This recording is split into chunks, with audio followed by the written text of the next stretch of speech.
Assalamualaikum warahmatullahi taala wabarakatuh. Kembali lagi di channel saya, channel Pak Kumis. Selamat sore rakyat Indonesia yang saya hormati. Kali ini kita akan membahas mengenai hidroponik. Emang sih saya tidak menekuni lebih dalam mengenai hidroponik, tapi saya di situ bereksperimen dalam waktu 2 bulan mengenai hidroponik. Saya mau ilmunya bagaimana. Nah, alhamdulillah saya mendapatkan ilmunya berkat izin Allah juga. Nah, kali ini saya akan berbagi kepada kalian apa sih kunci-kunci rahasianya di hidroponik. Kok mengapa dalam waktu 2 bulan kok bisa dapat kuncinya? Oh, tergantung orangnya. Oke, simak video ini sampai selesai, jangan di skip.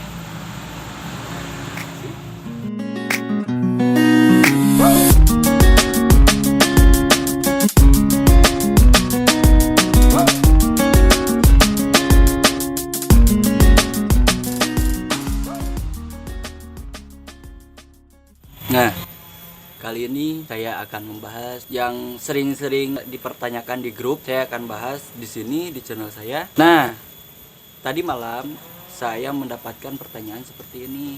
Kenapa sih petani-petani hidroponik selalu mengutamakan ppm dan pH? Nah, kalian kan boros beli alatnya, beli alat ppm, beli alat pH.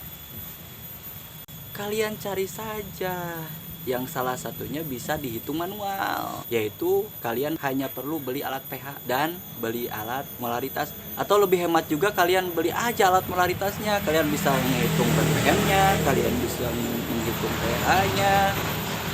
Kenapa sih harus mengutamakan ppm dan pH? Karena takaran pH itu bisa kita deteksi oleh insting kita sendiri sebetulnya. pH dan ppm itu akan tetapi keakuratannya hanya 0,02, tapi cukup untuk menghemat biaya dan panen sempurna. Nah, contoh di air kolam, ikan juga tidak bisa hidup dengan kondisi pH terlalu rendah. Gitu saja logikanya. Ikan tidak bisa hidup dalam kondisi pH rendah atau pH 34, 3-4, 5. Itu pH-nya harus 7 dia. Nah, kondisi hidroponik dalam airnya itu pH-nya harus 7. Nah, bila ada yang menyanggah, silakan aja menyanggah ya. Saya terima sanggahan, tapi dengan saran. Nah, saya lanjut lagi. Nah, apakah air kolam bekas ikan itu bisa campur dengan nutrisi? Bagus. Kenapa bagus? Karena pH-nya kita tidak perlu dihitung. Air kolam itu pH-nya itu hanya bisa dihitung dengan insting. Begini caranya. Jika pH terlalu asam, kalian jilat aja nih airnya, itu akan terasa asam. Bukan maksudnya asam itu asamnya jeruk juga asam berarti pH-nya rendah, bukan. Tapi rasanya akan agak-agak asam, terus kepada kulit juga akan kering ya. Nah, itu contoh pH rendah. Itu pH-nya antara 3-4 ya. Itu pasti ke kulit itu pasti kering, atau pas dijilat juga pasti rasanya asam. Atau celupkan tangan, dicelupkan ke air juga, itu airnya akan dingin. Itu tanda pH rendah. Jadi kenapa sih harus beli alat ppm, beli alat pH? Kalau mau menghitung itu, kalian beli alat molaritas saja. Nah, kali ini saya gak ada bor ya di sini ya. Nah, kalian lihat aja, saya beri alamatnya nah di sini.